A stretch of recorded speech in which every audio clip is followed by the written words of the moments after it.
नमस्कार दोस्तों, मैं देवेंद्र झा आपके अपनी YouTube चैनल देव मैथ्स अड्डा में एक बार फिर से बहुत बहुत स्वागत करता हूं। तो दोस्तों, जैसा कि सभी को पता है, आरआरबी एनटीपीसी की परीक्षा फरवरी माह में होना प्रस्तावित है। जनवरी माह में रिजल्ट आ जाएगा ये। और यूपी SSC ने लेखपाल के लिए सिलेबस भी जारी कर दिया है, जिसमें मैथ्स आना है और ग्रुप डी की भी परीक्षा आगे होनी है। और इसके अलावा यूपी पुलिस कांस्टेबल की भी 26,000 प्लस वैकेंसी आने वाली हैं। तो सभी परीक्षाओं में मैथ्स आएगा। ठीक है, तो आप मैथ्स और रीजनिंग स्पेशल पढ़ना चाहते हैं और ये एकदम बिल्कुल फ्री है, आपको कोई इसका पैसा नहीं देना पड़ेगा। हमारे चैनल पर आप जुड़ जाएं। ठीक है, लाल बटन को दबा लीजिएगा, सब्सक्राइब कर लीजिएगा। ठीक है, बहुत ही अच्छे तरीके से हम अब प्रश्नों को करेंगे। ठीक है, तो चलिए, एक प्रश्न पूछा गया था यानी एसएससी की परीक्षा में जीडी में। ठीक है, ये जीडी का मैंने प्रश्न लिया है। ये बच्चों से अक्सर करके ये प्रश्न सॉल्व नहीं होता है। ऑप्शन से भी इस प्रश्न को यदि हम करें ना, तब भी बच्चों को दिक्कत आती है। तो चलिए इसे प्रश्न को सॉल्व करते हैं। ए ने बी से कहा कि मैं तुम्हारी उस आयु से 2 गुना बड़ा हूं जब मेरी आयु तुम्हारी वर्तमान आयु जितनी थी। मेरी आयु, मेरी के बाद आयु होगा। ठीक है, वहां पर मिस हो गया है। यदि उनकी आयु का योग 63 वर्ष है तो उनकी आयु में अंतर कितना है, ये पूछा गया है। ऑप्शन है आपके पास। ठीक है, चलिए शुरू करते हैं किस प्रकार हम सॉल्व करेंगे। तो देखिए, 2 व्यक्ति हैं, एक ए है और दूसरा है बी।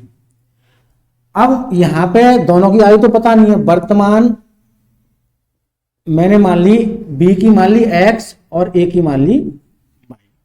ठीक है, अब ए बी से बोल रहा था कि बी यानी बी वर्तमान में जितने वर्ष का है, उस समय कुछ समय पहले ए की बी के बराबर आयु थी, वर्तमान आयु के बराबर। तो यहां पे इसकी हो जाएगी एक्स, कुछ वर्ष पहले। अब हमें नहीं पता कितने वर्ष पहले है। ठीक है, डाटा दिया नहीं है, ये तो हम मान के कर रहे हैं। अब यहां पर देखें, 22 से एक्स कैसे आएगा, 22 से एक्स हमें कैसे लाना है। ठीक है, तो देखिए यहां पे 22 से यदि हम x लाएंगे तो 22 माइनस एक्स हमें घटाना पड़ेगा 22 में से। इस 22 में से 22 माइनस एक्स घटाना पड़ेगा। जैसे 22 में से 22 माइनस एक्स घटाएं तब क्या बचेगा हमारे पास, 22 माइनस 22 प्लस एक्स। तो 22 से 22 कैंसिल हो जाएगा, यानी बचेगा क्या, x। इतना हो गया। ठीक है, ये बात क्लियर होगी। अब दूसरी कंडीशन पे आते हैं, दूसरी तरफ आते हैं। जितना घटा इधर, जितना बाई की यानी ए की उम्र में घटा या पहले गए, उतनी ही इधर जाएंगे। तो यहां भी 22 माइनस एक्स घटाएंगे। ठीक है, ये घटा दिया। तो यहां पे क्या बनने वाला है, जब इसमें से ये घटाएंगे तो 2x माइनस वाई बनेगा। अब बोला क्या था, ये जो आयु है 22 और इसकी कुछ वर्ष पहले की आयु की, ये दुगनी है, ये दुगनी है, यानी 22 2x माइनस वाई की डबल है, यानी वाई डबल है इसकी। तो दोनों को हमें बराबर करेंगे तो इधर 2 का मल्टीप्लाई करना पड़ेगा। ठीक है, 2 का मल्टीप्लाई करने के बाद क्या बना, वाई 4x माइनस 2y। जब ट्रांसफर करेंगे तो 3y बराबर 4x। x बराबर क्या निकला, या रेशियो x अपॉन y का जो रेशियो निकला, यहां पे क्या आ जाएगा 3/4। ये अनुपात निकलेगा। यानी यदि इन दोनों के वर्तमान आयु का अनुपात पूछा जाता सवाल में, तो अनुपात क्या हो जाता, y की जगह पे हम क्या रखते 4 और x की जगह पे रखते 3। तो ये 3 4 और 3 का अनुपात हो जाता। लेकिन भैया पूछा क्या गया है, अंतर पूछा गया है। और साथ में प्रश्न में क्या दिया गया, दोनों का योग आपको स्क्रीन पर दिखाई दे रहा होगा। तो योग है वही कितना, यहाँ पे 7 और 3 का, तो वो 4 और 3 का योग 7 हो जाएगा। और यही सवाल में कितने के बराबर दिया, 63 के। एक की वैल्यू कितनी आई, 9। यहाँ पे देखिए इन दोनों में जो अंतर है, इन दोनों में अंतर कितने का, 1 का। यही अंतर यहाँ पे 1 की वैल्यू कितनी, 9। तो यही अंतर हमें पता चल गया, यानी दोनों की आयु में कितने का अंतर है, 9 का अंतर है। यानी यहाँ पे यही पूछा जाता ए की आयु कितनी है, बी की आयु कितनी है, तब भी हम आसानी से लगा देते। यदि हमें ए की आयु पता करनी तो 9 का मल्टीप्लाई यहाँ पे कर देते 3 में, सॉरी ये बाई बी की आती, बी की आयु निकल के आती, 9 का मल्टीप्लाई 3 में करने के बाद 9 3 27। यदि ए की पूछी जाती तो हमें 9 का मल्टीप्लाई 4 में करना होता, 9 चौके 36। ठीक है, तो आपको कौन सा विकल्प टिक करना है भाई, 9 वर्ष का अंतर है, यानी सी विकल्प आपको टिक करना है। तो ये बहुत ही बेहतरीन लेवल का प्रश्न था। यदि आप स्वयं से इस प्रश्न को एक बार वीडियो को रोक के करिएगा तो आपको पता चल जाएगा इस प्रश्न में बहुत कुछ करना होता है, बहुत कुछ ध्यान में रखना होता है। चलिए अगले प्रश्न में चलते हैं। इस प्रश्न का आप स्क्रीनशॉट ले सकते हैं। अगला प्रश्न आपके स्क्रीन पर आ रहा है। चलिए मैं आशा करता हूं आपने स्क्रीनशॉट ले लिया होगा। अगला प्रश्न भी आपके स्क्रीन पर आ चुका है। चलिए ये वाला प्रश्न भी उसी प्रकार का है, ठीक है। यहां से मैं इसे क्लियर कर दे रहा हूं। ये प्रश्न भी ग्रुप डी की परीक्षा में पूछा गया था पिछली बार 2018 में, ठीक है। और जो पहला प्रश्न था एसएससी जीडी 2019 में वो प्रश्न पूछा गया था। चलिए इस प्रश्न को हम सॉल्व करते हैं। प्रश्न कहता है एक पिता तथा पुत्र की वर्तमान आयु का योग 99 वर्ष है। जब पिता की आयु उतनी थी जितनी की अब पुत्र की है, तब उनकी आयु पुत्र की आयु की 4 गुनी थी तथा पुत्र और पिता की वर्तमान आयु का अनुपात क्या हुआ। अनुपात पूछा है। देखिए ऑप्शन जो है अनुपात में नहीं है बाय डिफॉल्ट, लेकिन कोई दिक्कत नहीं, हम अनुपात हमें निकालना है। चलिए सॉल्व करते हैं।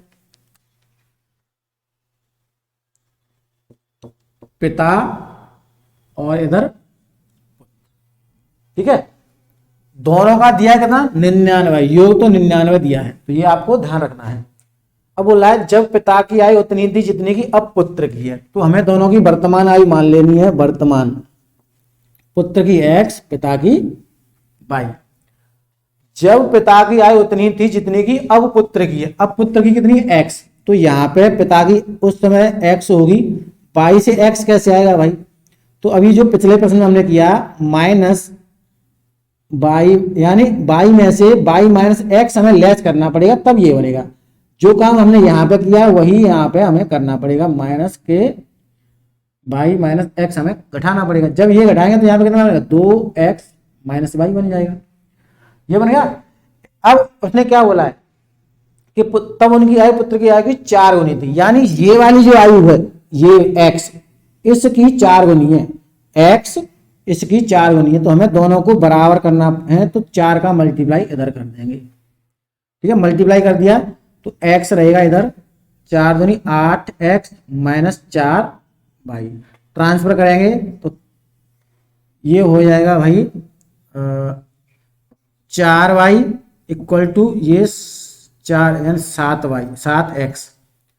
तो x अपॉन y जब हम निकालेंगे तो 4/7 आएगा, यानी जो रेशियो बना, अनुपात बना, यानी पिता पुत्र का यदि अनुपात पूछा जाता है तो 7:4 निकल के आएगा, जो कि ऑप्शन में तो नहीं है। अब यहाँ पे पूछा है अंतर कितना है दोनों में, तो देखिए भाई साहब दोनों का योग कितना होगा 7 और 4 11, और योग कितना दिया सवाल में 99 के बराबर है। एक की वैल्यू कितनी आएगी 9। इन दोनों में कितने का अंतर है भाई, इन दोनों में जो अंतर है 3 का, तो 3 की वैल्यू आएगी 27।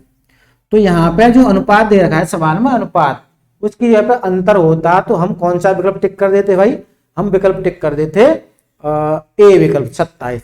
लेकिन ये अनुपात पूछा है तो अनुपात निकल के आ गया 7:4। यहाँ पर पूछा जाता दोनों की अलग अलग आयु कितनी है, तो अलग अलग पूछा जाता तो क्या करते, इस 9 का मल्टीप्लाई 7 में कर देते, इसकी हो जाती 63, और इस 9 का मल्टीप्लाई इधर कर देते 4 में, तो ये हो जाता 9 चौके 36। तो पिता की 63 हो जाती, पुत्र की 36 हो जाती। तो इस प्रश्न का आप स्क्रीनशॉट ले लें, बहुत अच्छे तरीके से मैंने बता दिया, और आप स्वयं से एक बार इस प्रश्न को अवश्य करके देखें। तो मैंने आज के इस लेक्चर में 2 ही प्रश्नों को लिया था जो मुझे लगा इंपोर्टेंट हो सकते हैं, परीक्षा में पूछे गए प्रश्न हैं। तो आपको ये प्रश्न अच्छे लगे हों तो वीडियो को कर दीजिए जल्दी से लाइक, ठीक है। और यदि आप UP police constable, RRB NTPC stage 2 group D लेखपाल के लिए मैथ्स और रीजनिंग पढ़ना चाहते हैं तो हमारे चैनल को सब्सक्राइब अवश्य करिएगा, ठीक है। आपको बेस्ट क्वालिटी का मैथ यहाँ पे प्रदान किया जाएगा या सिखाया जाएगा। तो दोस्तों अगले वीडियो में आपसे फिर मुलाकात होगी, तब तक के लिए धन्यवाद। राम राम, जय हिंद, जय भारत।